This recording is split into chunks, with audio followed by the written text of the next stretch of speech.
अली भाई, हमारा जो टॉपिक था आज वो पाकिस्तान यूथ चैलेंजेस था। हमने आपका इंट्रो भी करवा चुके हैं कि आप पाकिस्तानी यूथ को लीड भी कर चुके हैं और इस वक्त पाकिस्तान तहरीक इंसाफ के स्टूडेंट कोऑर्डिनेटर भी हैं स्कॉटलैंड में।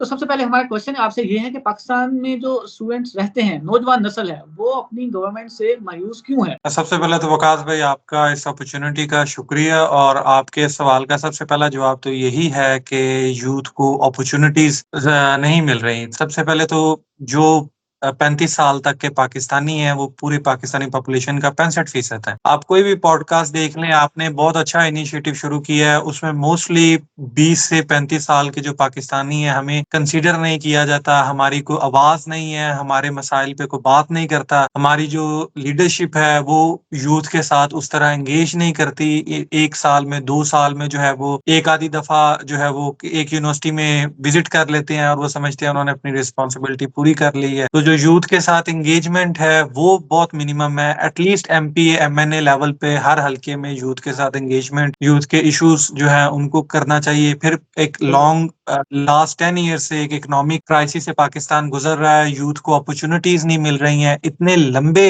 जब इकोनॉमिक इश्यूज और इतनी बेईमानी और बेयकीनी से यूथ गुजरेगी, खास तौर पे आप और मैं जो 25 क्रॉस कर गए हैं, एजुकेशन कंप्लीट कर ली है, अब हमने शादी का भी एज आ रही है, फिर एक परमानेंट जॉब और बिजनेस की भी जो है वो अब तरफ देख रहे हैं कि हम अपनी लाइफ को सेटल कर सकें। इस सब सूरत हाल में जब एक नौजवान पाकिस्तानी अपने मुल्क के हालात देखता है, और खास तौर पे जब मैं आपको अपने एक दोस्त की बात बताता हूँ, उसने मेरे साथ केमिकल इंजीनियरिंग की, तो जब वो एक इंडस्ट्री में जॉब के लिए गया तो वहां पे उसे सिक्योरिटी गार्ड ने जो है वो बताया कि उसकी सैलरी 23,000 थी, जबकि उस इंडस्ट्री ने जो उस इंजीनियर को सैलरी ऑफर की वो 21,000 थी। तो जब इस तरह की अपॉर्चुनिटी जो है वो मसाइल यूथ के साथ हों कि आप फाइनेंशियली भी स्ट्रगल करें और हर लिहाज से स्ट्रगल करें, तो फिर मायूसी जो है वो तो खुद ब खुद पैदा होना शुरू हो जाती है। तो अली भाई, ये जो आपने कहा तो इसकी बिहाइंड वजह क्या है, रीजन क्या है कि सिक्योरिटी गार्ड की जो पे ज्यादा है और इंजीनियर की कम है? देखिए, सबसे बड़ी वजह तो ये है कि हमारे मुल्क का कोई सिस्टम अब रह नहीं गया। उसकी एक वजह ये है कि पाकिस्तान में अगर इसकी बेसिक कोर को देखें जी तो ये है कि हमारे मुल्क में 3 पावर हाउसेस हैं। एक रिलीजियस एस्टेब्लिशमेंट है, एक पॉलिटिकल एस्टेब्लिशमेंट है और तीसरी एस्टेब्लिशमेंट जो है जिसे हम जानते हैं, जिसमें हमारी सिविल ब्यूरोक्रेसी और हमारी आर्म फोर्सेस आती हैं। और आबादी टोटल पाकिस्तानी पॉपुलेशन का 1% से 5% लोग जो हैं वो इस सिस्टम से फायदा उठा रहे हैं, ठीक है, और बाकी 90% पॉपुलेशन जो है वो पाकिस्तान की स्ट्रगल कर रही है। अब जब ये सारी अपॉर्चुनिटीज इन्हीं लोगों के पास जानी है, हर चीज जॉब्स जो है वो इन्हीं लोगों ने अपने पास रखनी है कि जो मोची का बेटा है उसने मोची बनना है और ब्यूरोक्रेट के बेटे ने ब्यूरोक्रेट बनना है। अभी आप इन इलेक्शन में अगर देख लें तो एक पार्टी पाकिस्तान मुस्लिम लीग नवाज शरीफ साहब खुद प्रेसिडेंट मेरे ख्याल से बनने का सोच रहे हैं, शहबाज शरीफ साहब प्राइम मिनिस्टर बनने का सोच रहे हैं, मरियम नवाज साहब चीफ मिनिस्टर बनने का सोचे। तो ऑल अक्रॉस द पाकिस्तान यही सिचुएशन होती है कि पॉलिटिकल है, रिलीजियस है, या आपकी जो है वो सिविल ब्यूरोक्रेसी है। जब एक ही फैमिली चंद फैमिलीज ने सारी अपॉर्चुनिटीज लोगों की ले जानी है, तो फिर ये जो क्राइसिस है ये लॉन्ग टर्म में तो बाकी अवाम के लिए तो पैदा होते हैं फिर। जी, अली भाई, ये तो आप पॉलिटिकल सिनेरियो की बात कर रहे हैं, तो हम एजुकेशन पे आते हैं। तो क्या हमारा एजुकेशन गैप है जिसकी वजह से यहाँ पे जॉब अपॉर्चुनिटी अगर हमें मिलते भी है तो स्टूडेंट्स को पे नहीं देते लोग?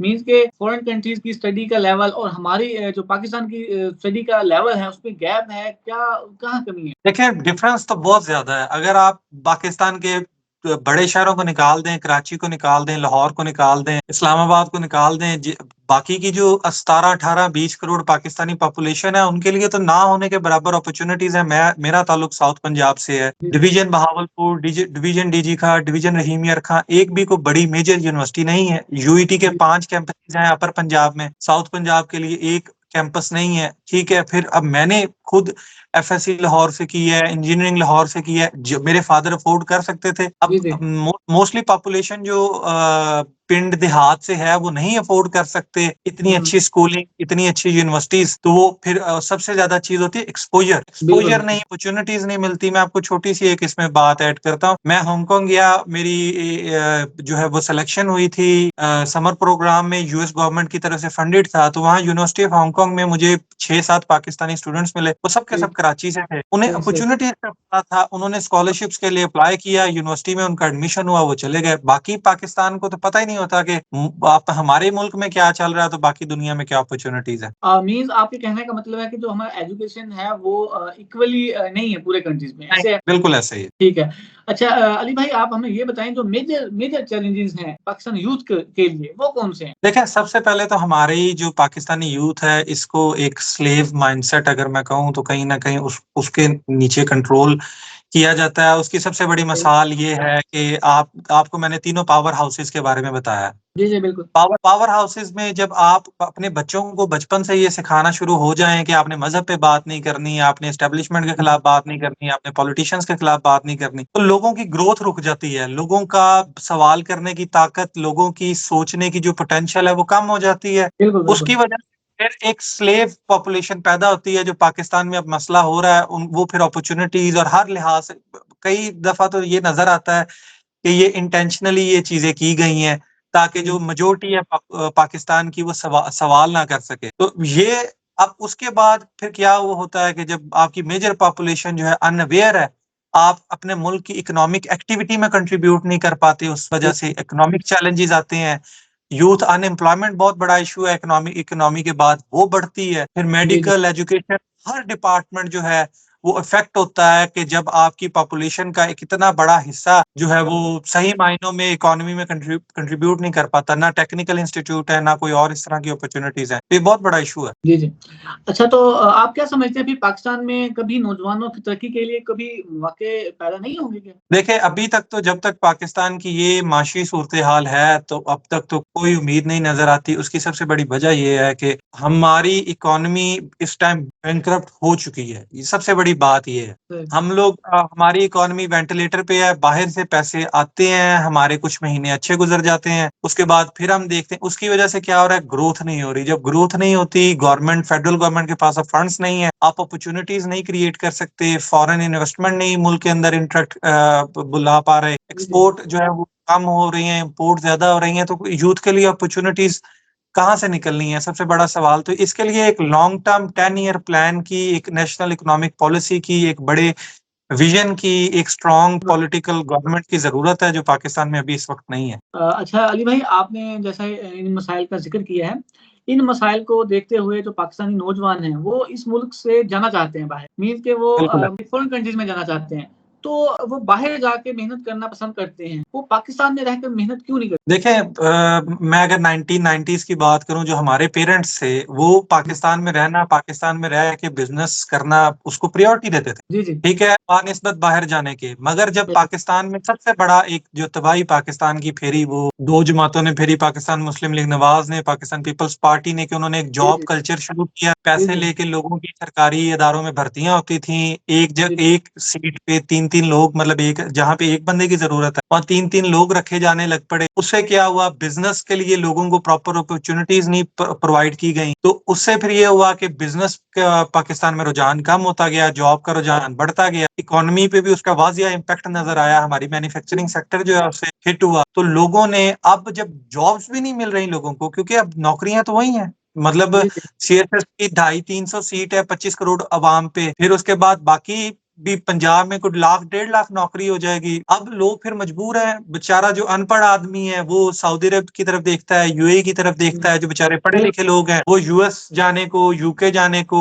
और दूसरे ममालिक यूरोप में आने को, जो अपनी अपनी इनकम के लिए, अपनी एक अच्छे पासपोर्ट के लिए, अच्छी अपॉर्चुनिटीज के लिए लोगों का राइट है, वो ब्रेन ड्रेन फिर पाकिस्तान में इसके नतीजे में होता है। अली भाई, पाकिस्तानी यूथ जो है इसकी सियासत में शमूलियत क्यों ज़रूरी है? और क्या ये पाकिस्तान की तरक्की में, यानी प्रोस्पेरिटी सोसाइटी में अहम किरदार कैसे अदा कर सकते हैं? देखिए, सबसे पहले तो पाकिस्तानी यूथ का पाकिस्तान की पॉलिटिक्स में आना, नौजवानों का आना सबसे ज़्यादा ज़रूरी इस वक़्त चीज़ है, क्योंकि जो पढ़ी-लिखी अवाम है, जब वही पॉलिटिक्स में अपना रोल प्ले नहीं करेगी, तो फिर वही बात होगी कि पैसे लगा के अनपढ़ लोग सियासत में ऊपर आएँगे। जी, जी। और वो जो इंसान 2 करोड़, 4 करोड़, 5 करोड़ इलेक्शन में इन्वेस्ट करके आ रहा है, वो फिर बिज़नेस ही करेगा, वो ज़ाहिर-सी बात है, पाकिस्तान के मसाइल तो हल नहीं करेगा। ये बिल्कुल। मोस्टली वो लोग हैं पाकिस्तान में इस टाइम पॉलिटिक्स में जिनके पास ना कोई डिग्रियाँ हैं, ना वो पाकिस्तान आइल को समझते हैं। हमें एक चीज़ यहाँ पे सबसे ज़्यादा समझने की ज़रूरत है, जो हमारे पाकिस्तानियों का एक सोच है मोस्टली कि एमएनए, एमपी आता है, हम लोग ये नहीं समझते कि वो हमारे सिविल रिप्रेजेंटेटिव हैं। जी, जी। वो हमारे नुमाइंदे हैं, और जितने भी गवर्नमेंट जो ऑफिसर हैं, वो सिविल सर्वेंट हैं। जी, इन जी। दोनों का काम अवाम को सर्व करना है, इनका काम अवाम पे हुकूमत करना नहीं है। जी, जी। प्राइम मिनिस्टर भी वज़ीर-ए-आज़म होता है, वो भी मुल्क के जो है वो अवाम का सिविल रिप्रेजेंटेटिव होता है, लोगों का जी, सिविल जी। सर्वेंट है। तो ये जो एक माइंडसेट लोगों ने बनाया हुआ है कि जी फलाँ खानदान के लोगों ने ही पॉलिटिक्स में आना है, फलाँ पैसे जी, वाले आदमी ने पॉलिटिक्स में आना है। ये पाकिस्तान की आज जो हम जिस जगह पे खड़े हैं, जी, उस जी। जगह होने की एक बहुत बड़ी वजह उसकी ये है। जहाँ तक बात है पाकिस्तान में, अब यही मसाइल है हमारे कि अपॉर्च्युनिटीज़ नहीं है। अब मैं अगर आपको एक बात करूँ कि हम 65% है पाकिस्तान की आबादी का, हमारी नुमाइंदगी होनी चाहिए। इलेक्शन कमीशन, पाकिस्तानी हुकूमत, एट लीस्ट मैं रिज़र्व सीटों की बात नहीं कर रहा हूँ। जी, जी। हर पार्टी को, इलेक्शन कमीशन को पाबंद करना चाहिए कि वो एट लीस्ट 15 से 20% अपनी इलेक्शन में सीट्स वो 35 साल से कम उम्र के नौजवानों को दें, ताकि नौजवान उन सीट टिकट्स पे आके इलेक्शन कॉन्टेस्ट करें, और जो काबिल है जिसे अवाम चुने वो अपना इलेक्शन जीते। और जब तक पैसे की सियासत होती रहेगी कि चंद लोग जो पैसे लगा के टिकटॉक, और उसके बाद दूसरी जो सबसे बड़ी चीज ये है कि party wise collection, party wise होनी चाहिए कि लोग पार्टी को डोनेट करें। जी, जी।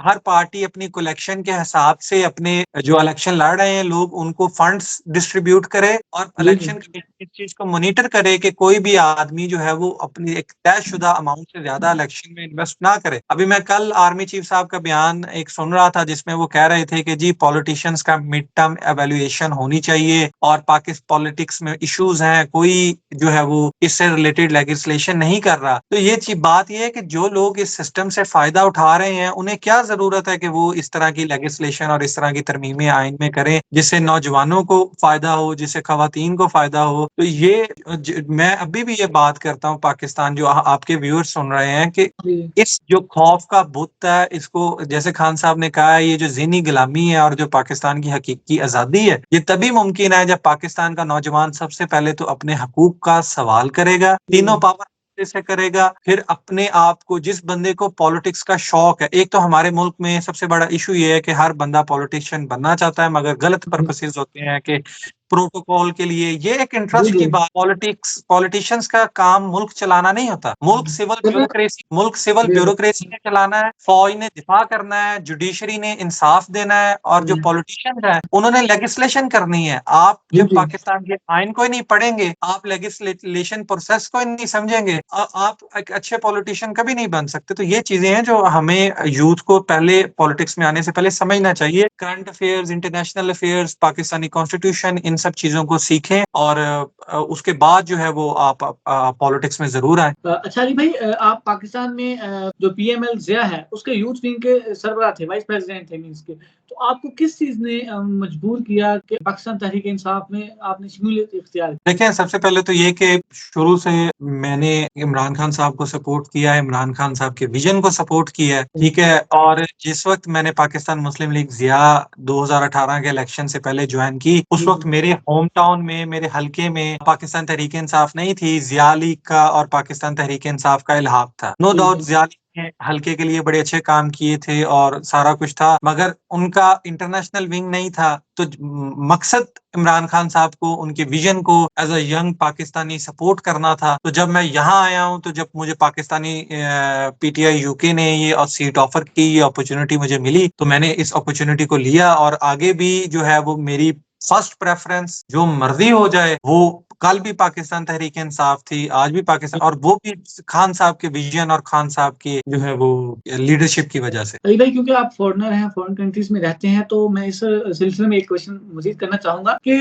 पाकिस्तानी तुलबा को फॉरेन कंट्रीज में भी मुश्किलात का क्या सामना करना पड़ता है और किन मुश्किलात का सामना करना पड़ता है? देखें, जो एक पहले तो ये कि मैं ओवरसीज पाकिस्तानी भी नहीं हूँ अभी, मैं एज अ स्टूडेंट, और फॉरेनर तो मैं बिल्कुल नहीं हूँ क्योंकि मैं पाकिस्तानी नेशनल हूँ। तो ठीक है। सबसे पहले ये है कि देखें, घर अपना अपना ही होता है। मैं यहाँ पे जो तीसरी जनरेशन है पाकिस्तानियों की, जिनके स्कॉटलैंड में जिनके पेरेंट्स 1950 60s में आए थे, जिनके वालिद यहाँ पे पैदा हुए, जो ठीक। खुद यहाँ पे पैदा हुए, आज भी उनको पाकिस्तानी ब्रिटिश या पाकिस्तानी स्कॉटिश कहा जाता है। आज भी यहाँ के उन्हें उन्हें अपना ना माना ना अपना समझा, और कहीं ना कहीं वो लोग भी इस बात में सच्चे हैं कि अच्छा। देखें, ज़बान, नस्ल, ये चीजें बहुत मैटर करती हैं। घर बिल्कुल। अपना जो है वो अपना ही होता है। बिल्कुल। जब पुराने स्टूडेंट यहाँ पे आते हैं, अब इमिग्रेशन देखें, कोविड के बाद और रशिया यूक्रेन जंग के बाद पूरी दुनिया की इकोनॉमिक कंडीशन जो है वो स्ट्रगल कर रही है, ठीक है। यूके में भी कोई इकोनॉमिक कंडीशन अच्छी नहीं है। जब एक इंसान सफर करता है, गोरे गोरे भी खास तौर पे, वो ब्लेम करने के लिए किसी को देखते हैं, और जी। उन्हें स्टूडेंट से ज्यादा जो लोग इमिग्रेट होके आए, इससे इजी को टारगेट नहीं मिलता। बेचारे जो पाकिस्तानी स्टूडेंट आते हैं, वो कहीं ना कहीं रेसिज्म फील करते हैं, डिस्क्रिमिनेशन फील करते हैं। पाकिस्तान में हमारी गवर्नमेंट का फेलियर है कि अब तक पेपॉल, पाकिस्तान से पैसे भिजवाने हो, वो एक बहुत बड़ा मसला है, ठीक बिल्कुल। है। फिर बेचारे बच्चे यहाँ पे जॉब्स करते हैं, उनमें स्ट्रगल करते हैं। फिर अब जो है वो सैचुरेशन होती जा रही है, हाउसिंग का इशू बनता है, उसके बाद जॉब्स का इशू बनता है। फिर यूनिवर्सिटी में आपने, जैसे हमने बात की, पाकिस्तान का एजुकेशन सिस्टम जो है वो इतना अच्छा नहीं है यूके के कंपैरिजन में। तो जो बेचारे बच्चे अच्छी यूनिवर्सिटीज से या बैकवर्ड एरिया से हैं, वो हमेशा स्ट्रगल करते हैं। फिर उसके बाद इन्वेस्टमेंट बहुत ज्यादा, एटलीस्ट यहाँ पे 60-70 लाख, कहीं भी आपने जाना है 1 करोड़ के करीब आपको चाहिए कि आप एज अ स्टूडेंट आए और एज अ वर्कर जाएं। तो उसके लिए यूरोप में और ऑस्ट्रेलिया, कनाडा में तो बहुत सारे लोगों के पास, जिनके पास, बेचारों के पास वो सारी जिंदगी की जमा पूंजी होती है, वो लगा के जब वो फिर यहाँ आते हैं, तो फिर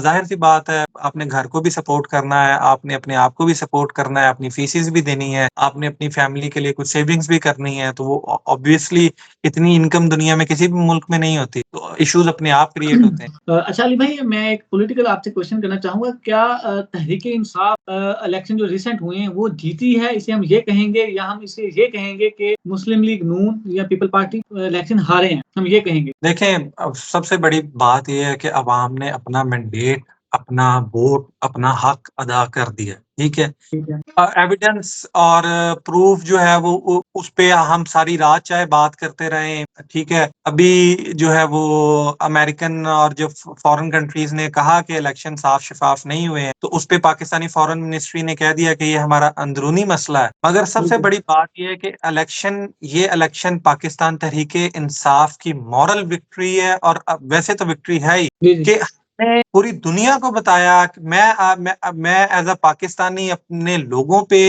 मुझे बड़ा प्राउड फील हुआ। मैं, आप यकीन करें, मैं बड़ा खुश हूँ, मुझे फख्र है आज अपने पाकिस्तानी होने पे कि मेरे लोगों ने इतनी गैरत, जुर्रत का मुजाहिरा किया, लोगों ने अपना हक राय दिया, लोगों ने अपना वोट दिया, लोगों ने ये जो जी, जालिम जी। पाकिस्तान पे मुसल्लत है उसको, लोगों ने, अब क्या है, अब तक हुकूमत नहीं बनी, अब तक पूरे वोट नहीं अनाउंस हुए।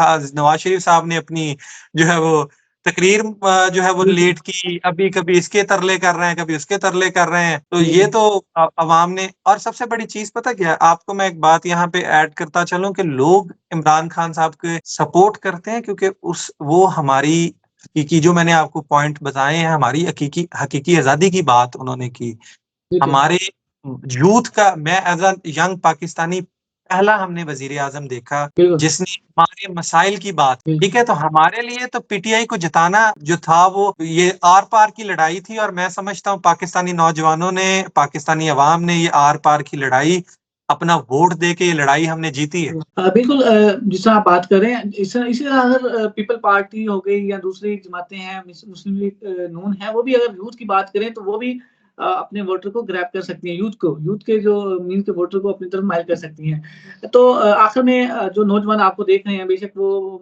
किसी भी पार्टी से मुंसलिक हो, तो आप उनको क्या पैगाम देना चाहेंगे? देखिए, सबसे पहले तो मैं ये बात करना चाहूँगा कि जो जितना भी लोग मुझे पाकिस्तान में देख रहे हैं, सुन रहे हैं, देखें, जी, हमारा हक है बहैसियत पाकिस्तानी नौजवान, हम अपने मुल्क के मालिक हैं। जी, आपको जी, कोई आदमी बात करता है कि आपने मज़हब पे बात नहीं करनी, आपने सियासत पे बात नहीं करनी, आप अपने हक जब आपको कोई मसाइल है, आप अपनी बात रखें, हमारी बात सुनी जानी चाहिए। देखिए, मैं मज़हब की बात करूँ तो एक जैसे एक मौलवी साहब को मैं सुन रहा था, वो कह रहे थे कि जी कुरान को लो नौजवान तर्जुमे के साथ ना पढ़ें, गुमराह हो जाएँ। जी, देखिए, इस तरह की चीज़ें नौजवानों को बजाए इसके कि आप इनकरेज करें कि मैं यही बात नौजवानों को कर रहा हूँ कि आप कुरान मजीद तर्जुमे के साथ पढ़ें। बिल्कुल, आपको कोई मसला-मसाइल आता है, आप उलमाए दीन से पूछें, अपने जी, वालिदैन से जी, पूछें, हक़ों को मुस्बित जो एक पॉज़िटिव पहलू मिलेगा। डायरेक्शन वो दिखाएँ। इसी तरह बिल्कुल, पॉलिटिकल भी आप बच्चों को यहाँ यूके में बच्चों को बचपन से डिबेट करने की कौन-सी बात करनी है, कौन-सी बात मैं ये नहीं कह रहा कि आप एक बैड टून बदतमीज़ी जी, जी, हाँ, पूरा एटीट्यूड लेके आए आप तरीके के साथ मैंने डिबेट की है। मैं अल्लाह का शुक्र अदा करता हूँ कि मैंने कश्मीर इश्यू पे एक इंडियन को जो है उससे मैं जीता, पाकिस्तान आर्मी को, अपने मुल्क को डिफेंड किया। अफ़गानिस्तान वॉर इश्यू पे मैंने क्योंकि ये चीज़ें सीखी बिल्कुल, अपने अंदर पेशेंस इंसान को चाहिए। आप जो है वो आपके फैक्ट्स क्लियर हों। मेरे से एक फ्रेंच लड़की ने एक दफ़ा एक मुसलमानों को क्रिटिसाइज़ करने के लिए पॉइंट रेज़ किया। मैं अब फ्रेंच हिस्ट्री पढ़ के गया था, प्रिपेयर्ड गया था मैं। तो जो है, उन्होंने जेनोसाइड की है अल्जीरिया में, जो उन्होंने काम किए हैं, जब मैंने उसको वो गिनाने शुरू किए, तो फिर उसको भागने का रास्ता नहीं मिल रहा था। तीसरी बात तब जो है, जो फ़ौज है वो हमारी दिल की और हमारे मुल्क का हमारा फ़ख्र है, बिल्कुल, हमारे बिल्कुल, हम अब कल भी अपनी अफ़वाज के साथ खड़े थे, आज भी अपनी अफ़वाज के साथ बिल्कुल, खड़े हैं। मगर जहाँ पे मैं समझता हूँ कि हम हमारा राइट है, जहाँ पे हमारा हक है, वहाँ हमें बात करने की इजाज़त देनी चाहिए।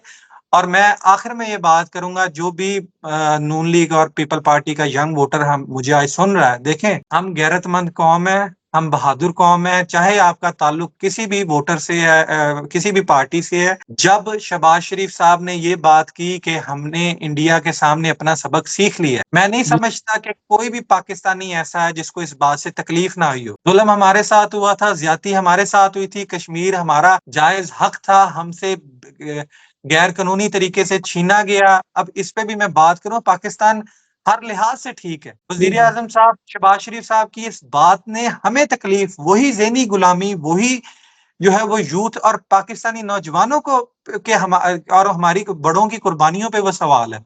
इसी तरह जब निगरान वज़ीर-ए-आज़म साहब ने जब बात की कि जी कायद-ए-आज़म का वक़्त अल्फ़ाज़ को हर्फ़े आखिर नहीं है, ठीक है? जो इज़राइल को तस्लीम करने की बात है, ये चीज़ें हमारे लिए रेड लाइन है। एक ही वज़ीर-ए-आज़म, एक ही आदमी इमरान खान साहब हैं जिन्होंने पूरी दुनिया के सामने जो है वो इंडिया को कहा कि हम रिटेलिएट करने का सोचेंगे नहीं, हम बिल्कुल, रिटेलिएट करेंगे। उन्होंने इज़राइल को कहा कि हमारा वही मौक़िफ़ है जो कायद-ए-आज़म का मौक़िफ़ था। मज़लूम फ़लस्तीनियों के हम साथ खड़े हैं और जिन्होंने अमेरिका को एब्सोल्यूटली नॉट कहा, जिन्होंने ये बात की कि 80,000 पाकिस्तानी शहीद हुए हैं, हमारे लोगों का भी खून है, पानी बिल्कुल, नहीं है। इसको सोचें और तारीख की सही तारीख जो है उसको पढ़ें और अपने मुल्क के जो वफ़ादार हैं, उनके साथ खड़े हों। कल को फिर कोई मसला बनेगा, इन लोगों ने पाकिस्तान छोड़ के भाग जाना है और जो इंसान 6 महीने से जेल में बैठा है, उसको अपनी प्रायोरिटी बनाएँ और उसके आज साथ खड़े हों। मैं पूरे पाकिस्तान को आज यही बात करना चाहता हूँ।